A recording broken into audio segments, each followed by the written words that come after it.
Selamat datang di Desa Bongo. Ini adalah desa wisata religi yang di sini terdapat 3 destinasi wisata utama yang menjadi favorit dari masyarakat Gorontalo. Di antaranya adalah Pesantren Alam Bubohu, kemudian ada Masjid Kuba Emas dan juga ada Pantai Dulanga. Dan kita akan mengeksplor itu semua di episode kali ini.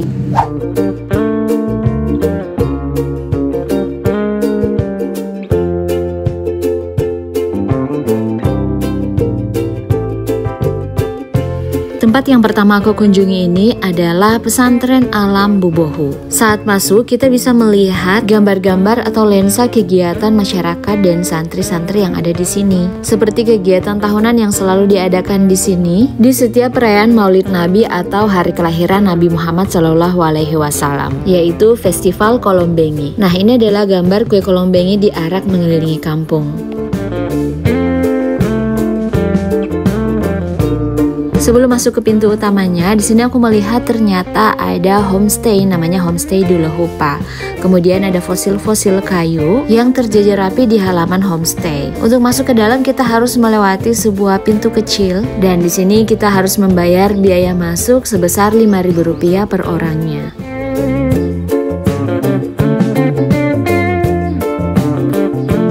Nah teman-teman, aku sekarang sudah berada di Pesantren Alam Bubohu. Di pintu masuknya kita bisa melihat gambar dari tokoh yang sangat berpengaruh di Gorontalo, terutama di Desa Bongo ini. Beliau adalah Yotama Uti Gorontalo atau Yosep Tahir Ma'ruf Bubohu. Nah, beliau ini adalah pendiri dari Pesantren Alam Bubohu ini.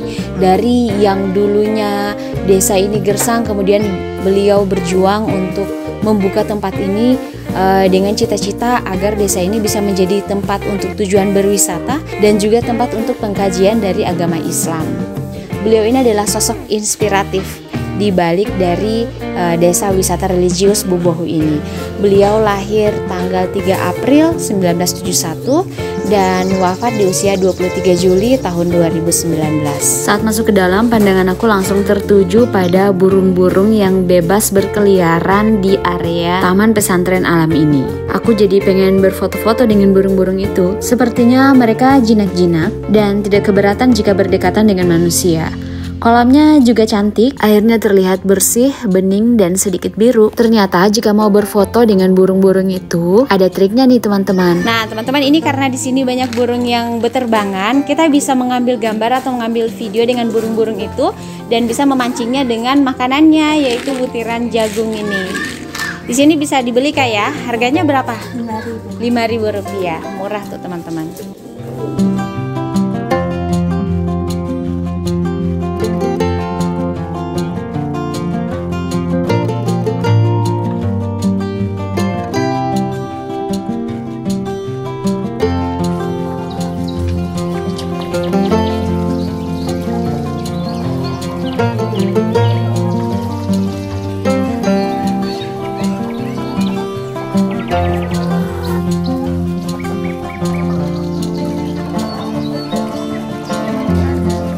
Pas aku ke taman dan menggoyang-goyangkan botol dari biji-bijian jagungnya ini, mereka kayaknya sudah tahu tuh kalau mereka bakalan dikasih makan.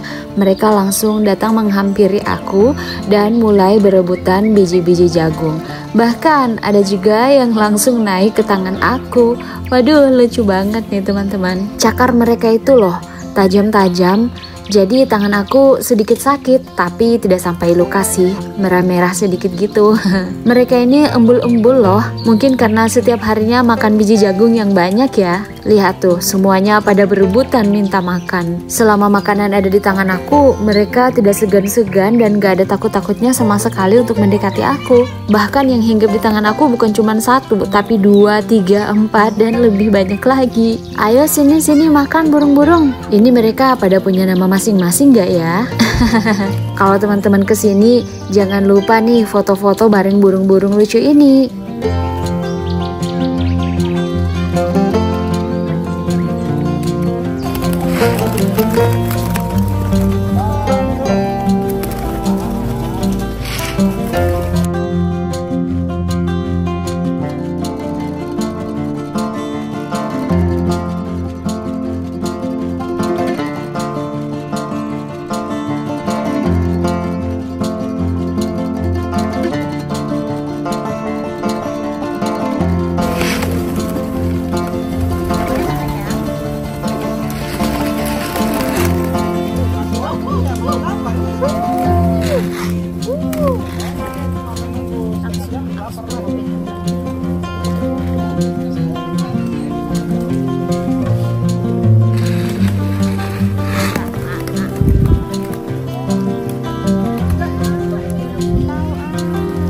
Setelah bermain-main dengan burung-burung lucu ini dan berhubung makanannya juga sudah habis, aku lanjut jalan-jalan di area tamannya. Ada jalan kecil yang mengarah menuju ke bagian utara dari taman ini. Yuk kita lihat ada apa di sana.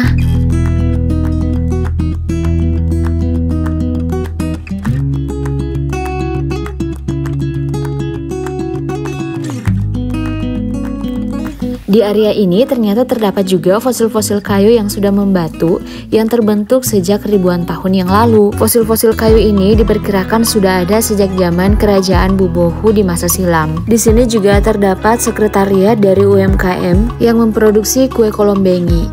Tapi sayang saat aku ke sana, mereka sedang tidak berproduksi. Jadi aku hanya melihat-lihat dari arah luar saja.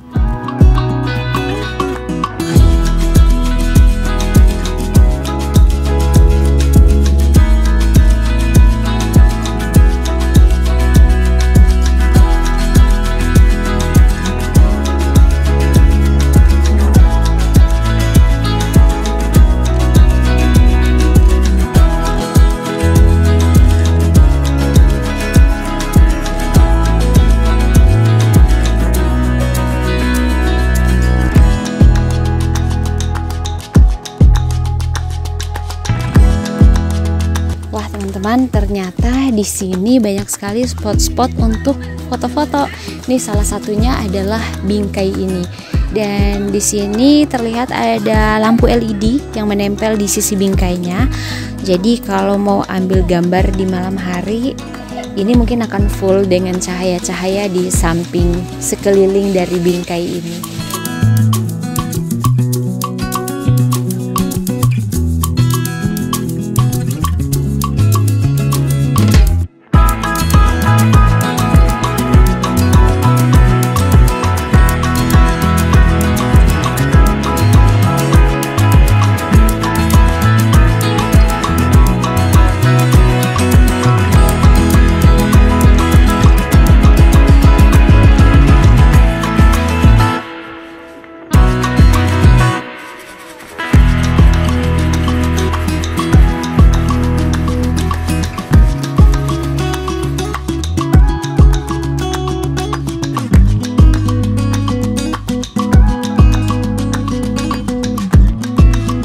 Teman-teman, di sini juga ada kolamnya. Nah, kolam di belakang aku ini bukan hanya sebagai hiasan, tapi juga bisa dipakai untuk mandi-mandi.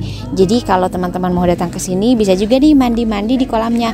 Karena kolamnya ini airnya juga bersih dan juga beberapa periode itu airnya selalu diganti.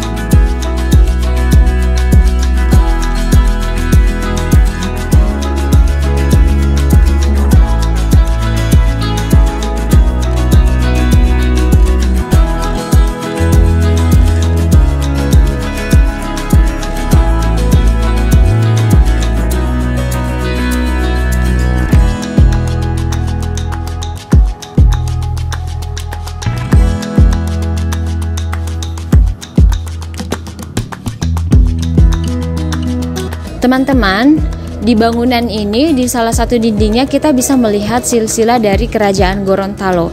Nah, ternyata nama Bubohu itu diambil dari nama kerajaan. Ini adalah kerajaan Bubohu yang berdiri dari tahun 1750 sampai dengan tahun 1902 dan ini adalah lambang kerajaannya. Kemudian di sini kita bisa melihat nama-nama dari Raja Gorontalo.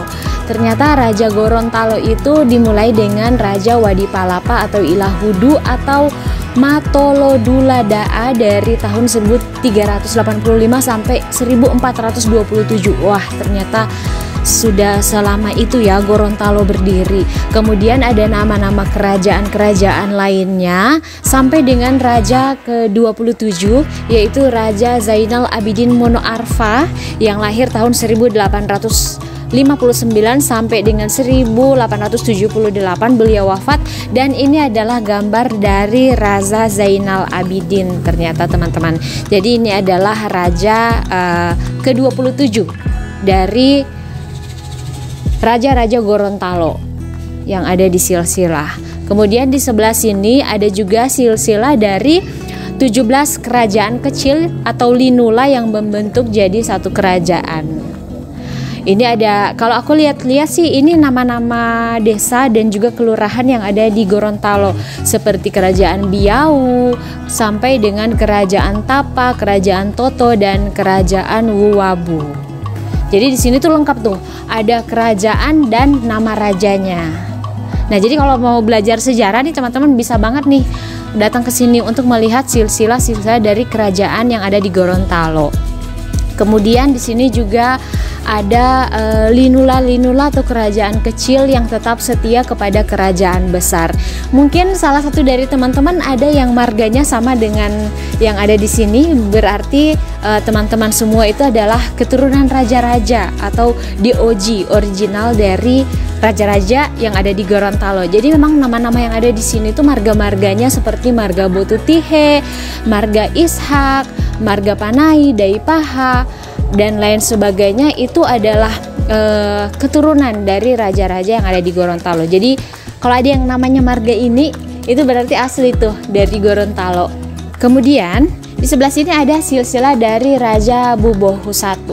Nah, ini dimulai dari Sultan Amai, ada Raja Motolodulakiki, ada Raja Pongoliwudaa. Dan turunannya itu ada Ratu Molie, kemudian ada Jupanggola atau Raja Ilato, Otu, Raja Botutihe sampai ke turun ke Laba. Ada turunannya lagi, ada anaknya Hilalumo Amai dan Sultan Katili. Nah, ini dia nih. Ini adalah ilmu atau pelajaran silsilah dari kerajaan-kerajaan yang ada di Gorontalo.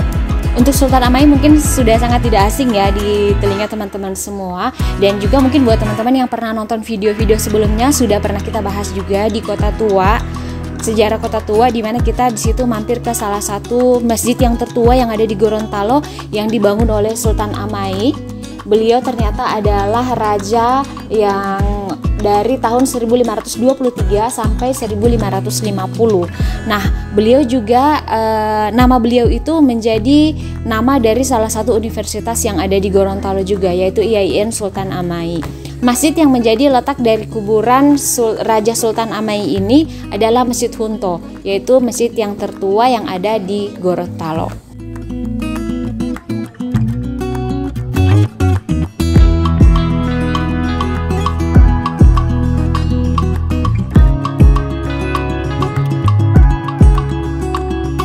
Kalau di 17 kerajaan kecil ini kita bisa lihat ada beberapa raja, diantaranya adalah perempuan, seperti Kerajaan Tamboo. Kerajaan Tamboo itu rajanya Dai Lombuto, beliau itu adalah perempuan. Kemudian ada juga Kerajaan Lawonu, rajanya itu Bongohulawa, beliau juga perempuan. Kemudian ada juga Kerajaan Toto, rajanya Tilopalani dan beliau juga adalah perempuan. Jadi dari ke-17 kerajaan kecil yang bergabung kemudian membentuk satu kerajaan, itu 3 diantaranya perempuan, yaitu Kerajaan Lawonu, Kerajaan Tamboo, dan Kerajaan Toto. Keren.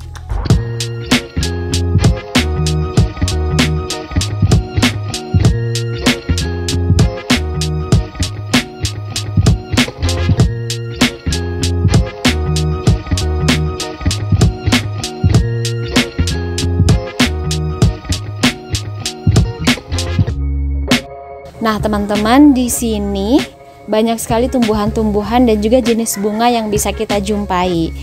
Kenapa? Karena memang di sini adalah pesantren alam. Nah, pesantren alam itu berarti santrinya adalah tumbuhan-tumbuhan yang ada di sini dan benda-benda alam lainnya yang ada di sini. Itulah kenapa kemudian tempat ini dinamakan Pesantren Alam Bubohu.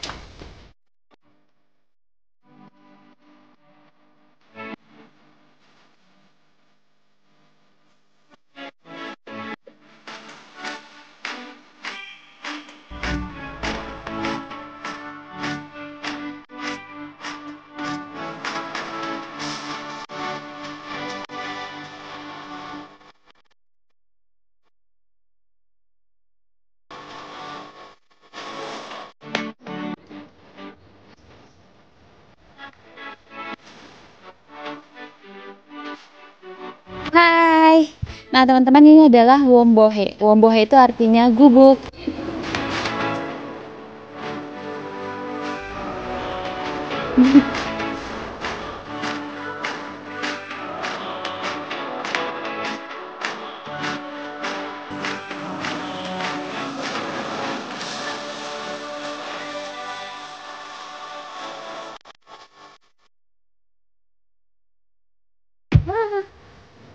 Isi dalamnya itu seperti ini, teman-teman. Jadi dia terbuat dari kayu dan juga atapnya itu dari katu. Jadi katu itu adalah daun rumbia yang biasa dibuat sebagai atap.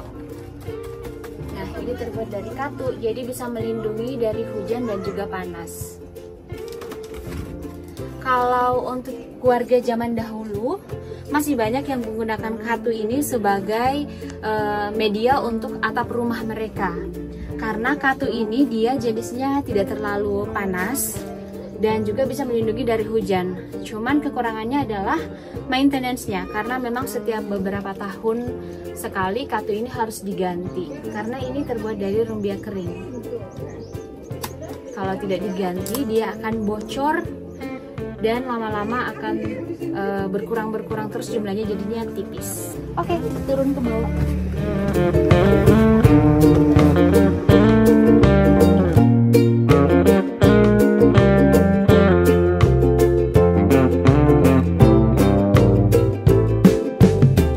Nah, teman-teman, ini aku sekarang sudah memegang, namanya ini adalah kue kolombengi. Jadi kue kolombengi ini adalah kue khas dari Bongo. Di sini tuh ada yang namanya Festival Kolombengi, yang tadi sudah kita lihat juga gambarnya, yang dimana kolombengi itu adalah makanan khas yang dibuat kemudian diarak untuk keliling desa dan dibagi-bagikan kepada warga. Mungkin kita tidak bisa melihat festivalnya, tapi kita bisa ikut menyicipi kue kolombengi. Ini adalah bentuknya. Ini adalah rasa original. Oh, ini ada macam-macam nih rasanya. Ada rasa original, ada rasa cappuccino dan rasa keju. Cuman kayaknya ini yang aku beli adalah yang original. Kalau untuk komposisinya ini tidak dijelaskan di sini ya. Cuman kita bisa lihat ini pastinya ada rasa telurnya dan juga tepung.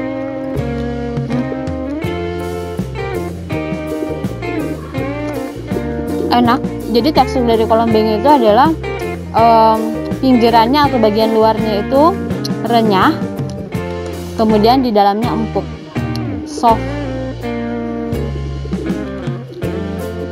rasanya manis, dan untuk aroma telur dan rasa telurnya itu berasa juga. Kayaknya ini kalau dimakan pakai pendamping seperti kopi atau teh itu enak, dicelupin ke kopi seperti itu.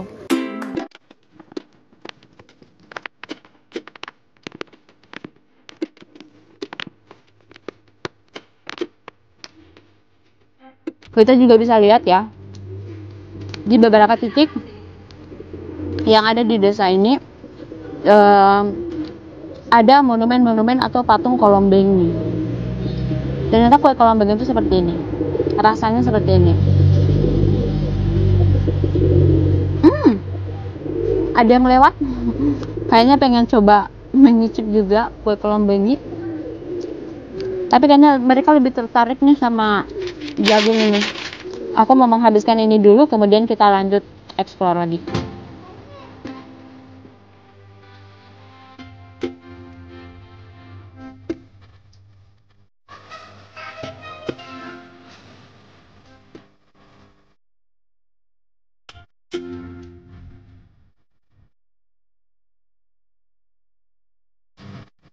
Oke teman-teman, tadi kita sudah jalan-jalan di pesantren Alam Bubohu. Sekarang kita mau next ke Masjid Kubah Emas. Ikutin aku terus ya, yuk.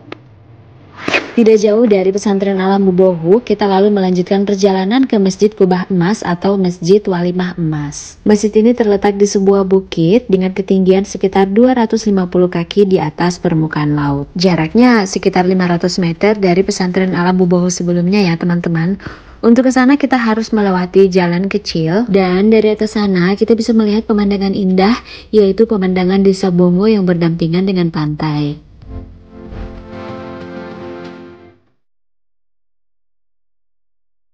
Monggo Toto wau monggo dulaa, aku sekarang sudah berada di Masjid Walimah Emas Bubohu atau masjid dengan kubah emas.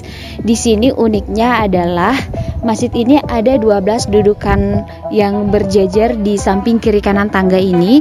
Di situ ada nama-nama bulan-bulan Hijriah atau bulan Islam. Mulai dari Muharram, kemudian ke atas ada Syafar, dan sampai di sini ada Zulhijjah. Kita lihat-lihat suasananya yuk ke atas.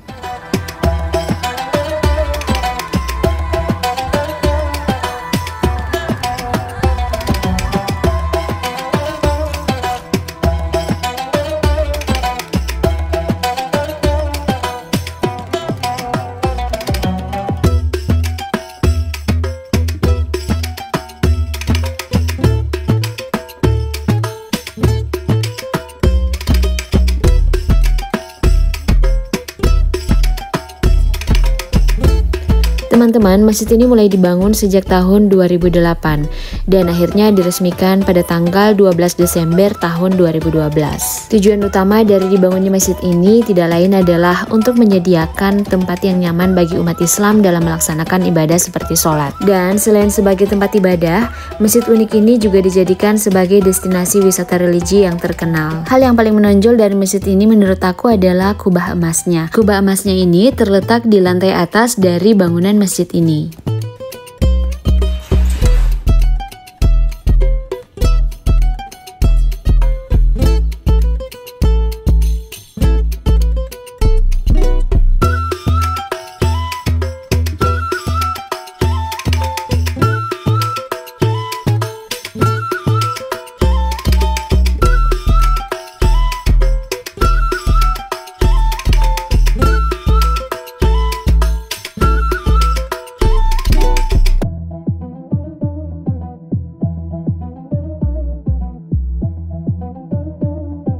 Jadi ini adalah kubah yang dicat dengan warna emas. Kemudian di sekeliling kubahnya itu ada pahatan-pahatan yang berbentuk kue kolombengi. Jadi memang di sini terkenal dengan kolombengi, sudah menjadi ikon ya, ikon dari Desa Bubohu ini. Dan di sebelah sini, kalau kita melihat dari atas sini, terbentang pemandangan di Desa Bongo. Jadi di bawah sana kita bisa melihat rumah-rumah penduduk dan juga ada pantainya terlihat jelas dari sini. Seluruhnya 360 derajat, tapi untuk pemandangan pantainya di bagian kiri dan kemudian di bagian kanan ada pemandangan dari bukit-bukit atau jalan. Nah, kita lihat di bagian sini. Seperti yang sudah aku katakan sebelumnya bahwa di sini ada 3 destinasi favorit dari masyarakat Gorontalo saat berkunjung ke Desa Bongo ini. Ada pesantren alam yang sudah kita datangi sebelumnya, kemudian ada Masjid Kubah Emas, dan satunya lagi ada Pantai Dulanga. Nah, Pantai Dulanga bisa terlihat tuh dari atas sini. Di bawah sana ada Pantai Dulanga. Di sekelilingnya itu ada pasir-pasir yang halus, kemudian airnya juga biru. Nanti kita akan ke sana ya. Let's go.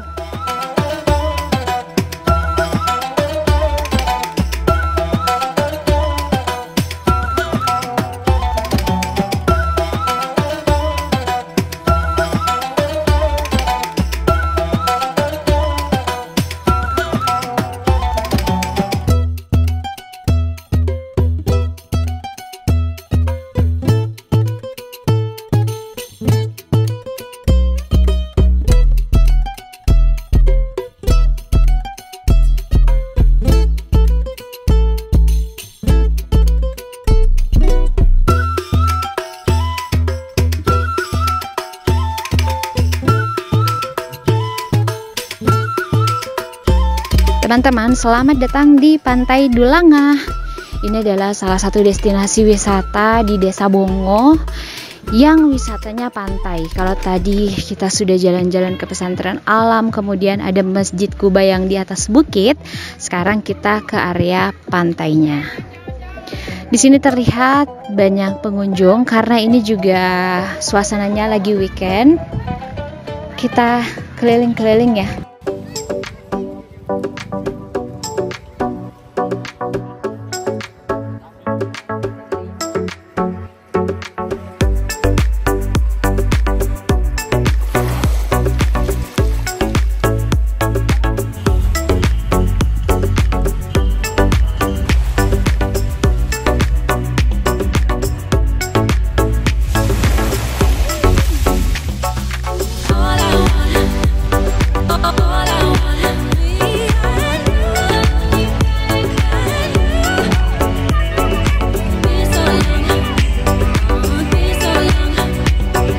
Teman-teman, sekarang aku sudah bersama dengan salah satu pengunjung dari Pantai Dulanga ini. Halo Pak, dengan Bapak siapa? Pak Tegar. Oh, dengan Bapak Tegar. Bapak Tegar memang asli di sini atau cuma datang berkunjung ini? Cuman pengunjung. Oh, cuma pengunjung. Asli mana Pak? Limboto. Oh, asli Limboto. Kenapa jauh-jauh datang ke sini?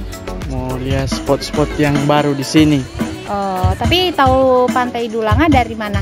Dari teman. Oh, dari teman.